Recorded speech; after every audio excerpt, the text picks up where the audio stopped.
들어가서 얻을지니라, 이런 제목으로 신명기 강의를 이어가겠습니다. 출애굽의 1세대들이 들었던 여호와의 명령을 모세는 이제 출애굽의 다음 세대들, 2세대들에게 그대로 전하고 있었습니다. 시대가 바뀌고 사람들이 달라졌다고 해서 그에 따라 변경되고 그 내용이 수정될 수 없는 하나님의 지엄하신 명령은 모든 시대의 모든 백성들이 듣고 순종하고 그 길로 행해야 될 하나님의 법입니다. 모세는 하나님의 명령에 따라서 또다시 그들에게 율법을 강론할 때 먼저 어떤 일이 그들에게 일어났는지를 성경이 기록하고 있습니다. 4절을 보면 그가 헤스본에 거하는 아모리 족속의 왕 시온과 아스타롯에 거하는 바산 왕 옥을 에드레이에서 쳐 죽인 후에, 이렇게 되어 있습니다. 출애굽의 2세대들에게 모세가 하나님의 말씀을 전할 때 그 직전에 어떤 일이 일어났느냐, 성경이 그걸 밝혀놓고 있습니다. 모세에 의해서 이방의 두 왕 시온과 옥이 죽임을 당한 이유가 뭐냐, 민수기 21장을 보면 다름 아니라 뭡니까? 이스라엘 백성들의 가나안 진군을 이들이 방해했기 때문입니다. 회방했기 때문입니다. 모세가 하나님의 법을 다시금 그들에게 선포하고 강론하기 전에 왜 이와 같은 사건이 일어났다는 사실을 성경이 밝히고 있는 것일까요? 이것은 하나님께서 자기의 백성과 언약하신 것을 이루어가는 과정에 있어서 그 하나님이 얼마나 두렵고 강력한 신인지를 우리에게 드러내 보이고 있는 것이죠. 자기 백성에게 하신 약속을 하나님이 지키려고 하는데 그 약속을 방해하는 자들이 있다. 하나님이 가차없이 그들을 제거해버리는, 하나님의 자녀를 향해선 무한히 자비와 인내와 긍휼을 베풀지만 그 하나님과 하나님의 백성 사이를 회방하고 이간하는 그런 악한 존재들에 대해서는 하나님이 얼마나 그들에 대해서 하나님이 분노하시고 그들의 존재에 대해서 하나님이 이렇게 신속히 그런 자들을 멸하실 만큼 단호하신지를 성경은 보여주는 것입니다. 자기가 사랑하는 존재를 지킬 수 있어야 그 사람이 강한 사람이죠. 그런데 인간은 자기가 사랑하는 사람을 지켜냅니까? 지켜내지 못합니다. 인간은 다른 누군가를 지켜준다고 호언장담은 하지만 인간은 누군가를 지켜줄 수 있을 만큼 강하지 못합니다. 자기 자신도 지키지 못하는데 누구를 지켜준단 말입니까?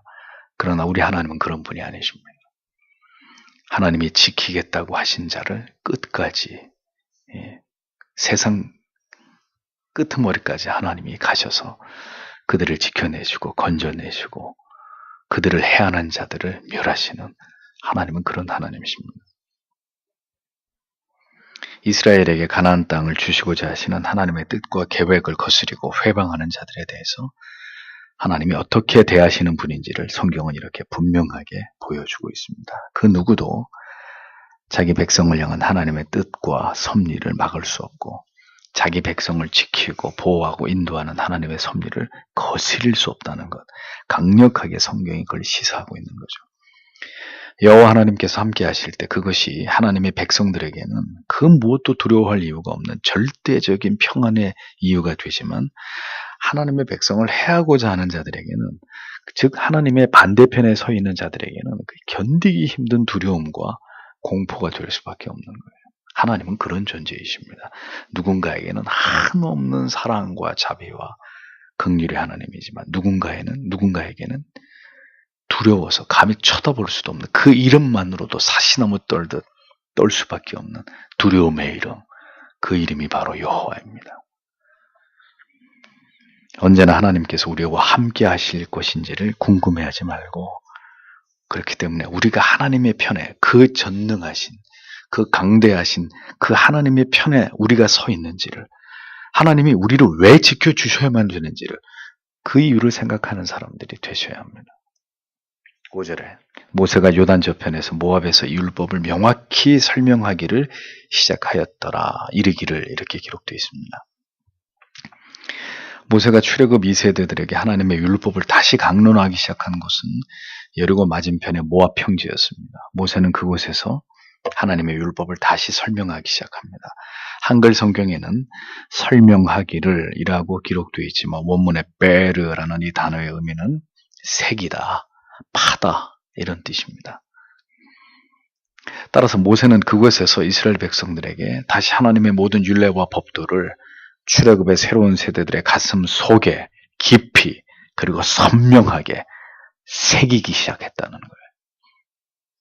죽어가고 있는 모세, 이제 곧 하나님의 부름을 받을 모세였지만 그냥 이렇게 힘없이 이렇게 어떤 하나님의 법도에 대해서 형식적으로 이렇게 그들에게 강론하고 있었던 것이 아니라 석공이 돌에다가 어떤 글씨를 새기듯이 어떤 조각을 하듯이 온 힘을 다해서 그 하나님의 율법이 출애굽의 새로운 세대들의 그 영혼 가운데 새겨지도록 모세가 그렇게 최선을 다했다는 겁니다.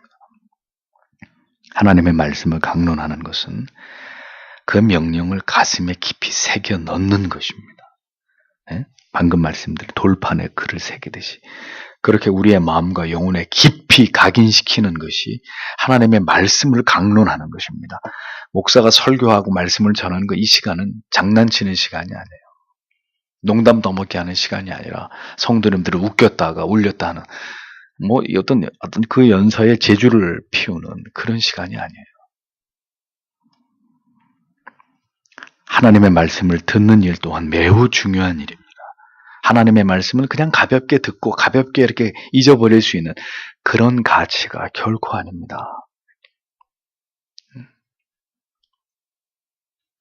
비석에 새겨지듯이 동판에 글씨가 새겨지듯이 그렇게 말씀이 자기 영혼에 각인되는 그 말씀을 자기 영혼에 각인시키는 그게 하나님의 말씀을 강론을 듣는 분들의 태도입니다. 물론 그것이 우리의 노력만으로는 가능한 일이 아닙니다.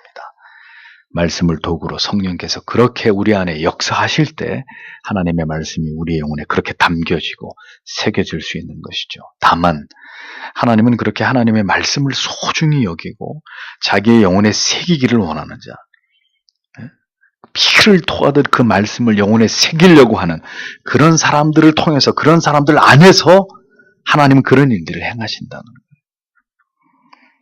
하나님의 말씀을 전하고 듣는 것이 우리 영혼에 있어서 얼마나 중요한 일인지를 여러분 절대로 간과하지 말아야 합니다. 6절에서 7절을 보십시오. 우리 하나님 여호와께서 호렙산에서 우리에게 말씀하셨다. 이르시기를 너희가 이 산에 거주한 지 오래되었다. 너희는 방향을 돌려라. 그리고 너희는 너희를 위해 야영지를 옮겨라. 그리고 너희는 아모리 족속의 산지로 들어가라. 그리고 아라바 안에 산지와 평지와 남방과 해변 안에 그것의 모든 근지로 가나안 족속의 땅으로 그리고 레바논으로 그 큰 강 유브라데 강까지 이렇게 적고 있습니다. 자, 모세는 여기서 과거의 사건을 회상합니다. 이스라엘 백성들이 출애굽을 해서 시내산에 도착한 이후에 약 1년 동안을 그곳에서 머물게 되죠. 하나님이 거기에 머물게 합니다. 거기서 뭘 했습니까? 그 1년에 가까운 시간 동안 하나님이 거기서 이스라엘 백성들에게 십계명을 비롯해서 각종 규례들, 성막의 제도들을, 제사 제도들을 하나님이 그들에게 가르침, 지시를 하십니다. 또 이스라엘 백성들이 거기서 성막을 건축하기도 했죠. 그렇게 그곳에서 1년이라는 시간을 보낸 이후에 하나님께서는 다시 이스라엘로 하여금 이제 그곳을 이제는 떠나라, 이동해라. 여기서 이제 그만 진을 접고 새로운 내가 너에게 말하는 곳으로 이제 옮겨가라고. 그게 가나안 땅이잖아요. 하나님이 명령을 하셨다는 거죠. 그 옛날에도. 그러니까 보십시오, 여러분. 머무는 것도 떠나는 것도 누가 하는 거예요? 우리가 하는 거예요. 하나님의 뜻과 명령에 의해서만 이루어지는 것임을 성경은 우리에게 분명히 보여줍니다. 머물라 그러면 언제까지요? 물어볼 필요가 없이 하나님이 머물라고 하는 시간까지 머무는 것입니다. 떠나라고 하면 하나님 아직 아무 준비가 안 됐는데요. 이런 변명과 핑계하지 말고 떠나라고 하면 즉시 떠나야 되는 거예요. 그러니까 머물든지 떠나든지 그건 내 마음이 아니라 하나님이 결정하시는 거였습니다. 우리의 삶의 터전을 주관하시는 분이 누굽니까? 하나님이십니다. 우리가 먹고 자고 앉고 일어섬을 주관하시고 그렇게 우리의 일거수일투족을 주목하고 계시는 분이 누구십니까? 하나님이십니다. 그런데 그걸 알면서 우리는 전혀 하나님의 시선을 의식하지 못한다는 거죠. 하나님의 뜻을 묻거나 하나님의 응답을 기다리려고 하지 않습니다. 하나님을 경외하는 것은 우리의 모든 결정을 하나님께 묻는 것입니다. 하나님의 때와 방법을 기다리고 숙고하는 것입니다. 그런데 대부분의 경우에 우리가 우리의 모든 것들을 결정해버립니다. 그리고 행동합니다. 그 다음에 어떤 일이 벌어지고 나면 그제서야 하나님을 찾습니다. 항상 이 어리석은 패턴에서 우리는 벗어나지 못합니다. 먼저 묻고 기다리고 또 기다리고, 그래서 하나님의 결제가 떨어지면, 하나님의 사인이 떨어지면 그렇게 해서 움직여야 되는 것을 우리는 늘 우리 생각대로, 우리 방법대로 기다리지 못하고 항상 속단하고 행동으로 옮기고, 근데 그렇게 하고 나면 항상 만족스러운 결과가 있던가요? 더 어려워지고 더 미궁에 빠지고 더 고통을 당합니다. 그렇게 돼서야 제일 먼저 하나님을 찾아야 되는데 우리는 항상 제일 마지막에 하나님을 찾는 거예요. 만신창이가 돼서 오도 가도 못하는 상황이 돼서 벼랑 끝에 서서야 하나님 날 살려달라고. 모든 인간들이 다 똑같습니다. 어리석은 일입니다. 근데 그런 실수를 계속 반복해서는 안 돼요. 왜? 오직 한 번뿐인 인생의 시간들이 그러면 다 그렇게 허비 돼버려요. 다 시간이 그렇게 흘러가 버려요. 머물라고 하면 머물고 이제 그만 떠나라고 하면 떠나는 것입니다. 그렇게 하나님의 인도와 지도를 받지 않고 어리석은 사람의 뜻과 생각과 고집으로 행할 때 인생은 멀리 돌아가야 되는, 그리고 지독하게 고통을 당해야 되는 그런 일들을 피할 수 없게 되는 것입니다. 기어이 다 겪어보고 나서 뒤늦게 깨닫고자 하는, 이게 미련한 인간들의 고집스러움입니다. 하나님이 가라고 하시는 곳이 어디였습니까? 산지, 평지, 해변, 강가였습니다. 이건 뭘 말하는 거죠? 하나님이 약속하신 가나안 전체 지경을 뜻합니다. 가나안의 한 부분이 아니라 가나안의 모든 지역, 산지부터 해서 평지부터 해서 바닷가, 강가, 하나님이 이렇게 그들에게 허락한 그 전 지역, 모든 지역으로 나아가라고 명령하셨다는 거죠. 여러분, 우리가 가고 싶은 평지로만 가는 게 아닙니다. 저는 산지는 제 다리가 아프고 관절이 안 좋아가지고요. 하나님은 산지는 됐고요. 해변가 춥잖아요. 그냥 평지. 예? 저는 평지, 따뜻한 평지로 가겠습니다가 아닙니다. 우리가 가고 싶은 대로 가는 게 아니라 하나님이 가라고 하는 그 모든 곳으로 가야 되는 거예요. 험난한 산악이나 바다나 강가나 어디든지 하나님이 가야 된다고 명하신 그 모든 곳으로 가야 됩니다. 우리가 판단하고 결정하는 게 아니라 이렇게 하면 좀 나아지겠지, 이렇게 피하고 이렇게 결정하면 모든 게 나아질 거예요. 우리가 판단하고 결정하는 게 아니라 하나님의 명령을 따라서 준행하고 순종하는 것입니다. 여러분, 하나님의 명령을 따라 행하고 계십니까? 우리가 가고 싶은 곳이 아니라 하나님이 가라고 하시는 곳으로 가고 있습니까? 우리가 하고 싶은 일이 아니라 하나님이 하라고 하시는 일을 감당하기 위해서 지금 우리가 하고 싶지 않은 일을 그러나 주의 은혜로 감당하려고 하는 그런 치열한 삶을 살아가고 있습니까? 하나님의 명령을 따르는 일은 여러분 간단한 문제가 아닙니다. 하나님의 명령이 항상 내가 원하는 대로만 이렇게 하나님이 그렇게 명령해 주신다면요, 그럼 뭐가 어렵겠습니까?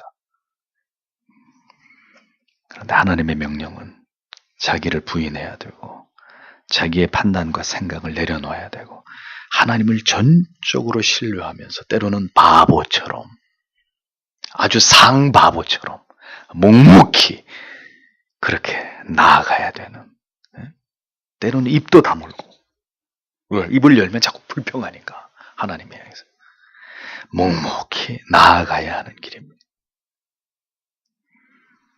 힘들고 어렵고 괴로운 길이라도 그 하나님을 의지하면서 나아가야 되는 길.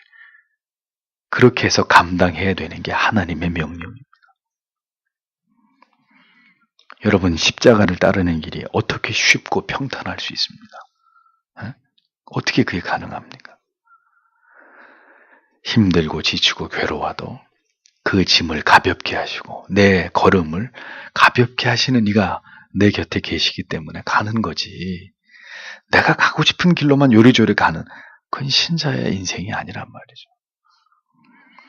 하나님이 반드시 그 백성들에게 이와 같은 복종을 가르치십니다. 그리고 그 명령을 지켜 행하는지를 주목하십니다. 8절을 보겠습니다. 너는 보라, 너희는 들어가라. 그리고 너희는 얻으라. 여호와께서 너희의 조상들에게 아브라함에게 이삭에게 그리고 야곱에게 맹세하사 그들과 그들 뒤에 그들의 후손에게 주리라고 하신 그 땅을 내가 너희 앞에 주었다. 이렇게 기록되어 있습니다. 가나안을 눈앞에 두고 있는 이스라엘 백성들에게 모세는 여호와 이름으로 명령하고 있습니다. 한글 성경에는 생략되어 있는데 이 8절의 앞부분에 Behold, 보라, 볼지어다 라는 말씀이 있습니다. 그러니까 뭐죠? 믿음은 하나님의 약속을 의지해서 미래를 바라보는 것입니다. 지금 아무런 대책이 없는데 눈앞에 펼쳐진 가나안 땅을 바라보면서 하나님의 약속을 믿고 의지하면서 돌격 앞으로 들어가는 거예요. 그 땅으로. 아니 하나님, 무기도 없고 아무 전략도 없고 지금 아무 대책도 없는데 뭐 군사훈련도 받은 적도 없고 그런 게 무슨 소용이 있어요. 보라, 그리고 들어가라. 바라보고 하나님이 가리키시는 그것을 바라보고 그 다음엔 행동으로 옮기는 거예요. 그게 믿음이에요. 먼저는 봐야 돼요. 하나님의 위대하심을 보고 하나님의 그 아름다우심을 보고 그 언약의 확고함을 보고 우리가 하나님의 말씀을 통해서 그런 것들을 봐야 되는 거죠. 그리고 그 말씀이 명하는 그 현장으로 그 다음에는 뭐가 생겨요? 하나님이 주시는 믿음이 생기니까 들어가게 되는 거예요. 우리의 행동이 따라가게 되는 거예요. 보기만 하고 있으면 안 되고 보고 그 다음에는 들어가라고 하신 명령을 따라서 들어가는 거예요. 바라보고 그리고 행동으로 옮기는 것. 그게 믿음이라는 겁니다. 먼저는 봐야 돼요. 하나님께서 조상들에게 맹세하셨던 그들과 그들의 후손에게 반드시 주시겠다고 명령하신 그 땅을 지금 너희들 눈앞에 보이지 않느냐. 그 땅을 하나님이 너희에게 주셨으니 그 땅을 이제 취하라고 이스라엘 백성들의 마음을 모세는 고취시키고 있었습니다. 약속하신 것이다 이거죠. 너희에게 주겠다고. 너희와 너희 후손들에게, 너희 조상 때부터 하나님이 그 후손의 후손들에게 주시겠다고 약속하신 하나님이시다라고 얘기하는 거죠. 약속하신 것을 우리에게 주리라 하신 것을 반드시 주고야 마시는 하나님이십니다. 내가 너희를 위하여 메시아를 보내겠다 말만 하시지 않았습니다. 정말 하나님의 아들이 이 땅에 인간의 모습을 입고 오셨습니다. 그리고 그분이 여러분들을 위해서, 저와 여러분들을 위해서 죽으셨습니다. 부활하셨습니다. 그분이 다시 오십니다.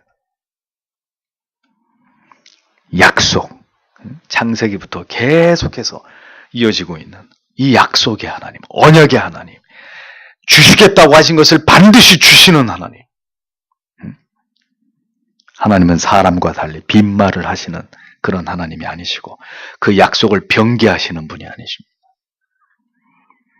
말씀대로 믿고 따르고 순종하는 자녀에게 언약하신 것을 반드시 얻게 하시는 하나님이십니다. 그런 하나님이 아니면 여러분 이 자리에서 성경책 다 찢어버리고 우린 저 세상으로 가서 마음대로 살아야 되는 거예요. 우리 마음대로 하고 싶어. 약속이고 뭐고 다 집어치우고.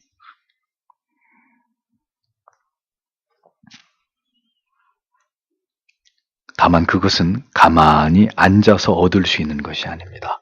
믿고 의지하며 바라보고 우리가 나아가서 취하는 것입니다.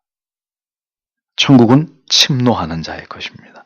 믿음의 세계, 신령한 영적인 세계는 끊임없이 오늘도 두드리고 그것을 향해서 도전하는 자들에게 허락되고 있습니다. 그렇지 않을 것 같았으면 뭐하러 구하고 자꾸 두드리라고 이런 말씀을 뭐하러 하셨겠습니까?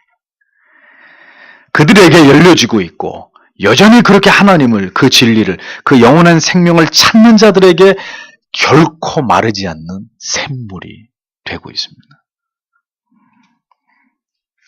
영원한 삶의 가치, 영원한 나라에 대한 우리의 마음에 새겨진 그 염원과 소망, 오늘도 우리는 우리 영혼에 새겨진 그 거룩하고 신령한 가치들을 붙잡고 살아가야 되는 거예요. 여러분, 유한한 것들을 붙들면 계속 아파요. 상처받아요. 실망해요. 응? 변하고 소멸되는 것들을 붙들고 뭘 어떻게 되겠지, 어떻게, 그러면 여러분만 힘들어져요. 여러분들만 상처를 받아요.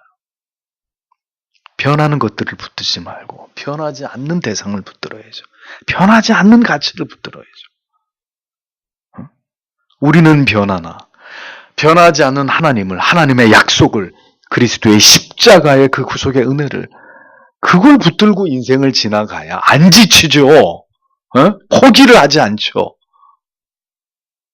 뭘 붙들고 살아가는 거예요? 우리가 뭘 붙들고 거기에 마음을 쏟고 살아가냔 말입니다.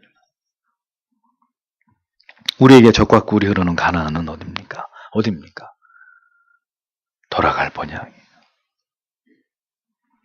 오늘도 믿음으로 그 영원한 도성을 바라보고 그 약속을 소망하면서 하나님께로 나아오는 자들이 복이 있는 것입니다. 이 세상에서 오늘도 믿음의 선한 싸움을 싸우고 그리스도인으로 살아가는 자들이 가장 복된 자들입니다. 오늘도 눈물 젖은 얼굴로 나의 연약을, 나의 죄와 허물을 볼 때마다 예수 그리스도의 십자가 앞으로 나아가서 그 발 앞에서 우리의 얼굴을 파묻으면서 주여 내게 힘을 주시옵소서. 그렇게 기도할 수 있는 그 한없이 약한 자들이, 그 한없이 주님 앞에서 약한 그들이 이 세상이 감당할 수 없는 그런 하나님의 자녀의 삶을 감당하게 되는 것입니다. 성도 여러분, 하나님의 약속은 반드시 성취됨을 기억하십시오. 우리가 꿈꾸는 영원한 나라, 그곳에 이르기까지 오늘도 우리는 하나님의 명령을 쫓아서 행하면서 가슴에 새겨진 그 약속을 붙들고 날마다 거기서 새 힘을 얻는, 흔들리지 않은 나라를 받은, 흔들리지 않는 하나님의 자녀들이 되시기를 오늘도 주님의 이름으로 축복합니다. 기도하겠습니다.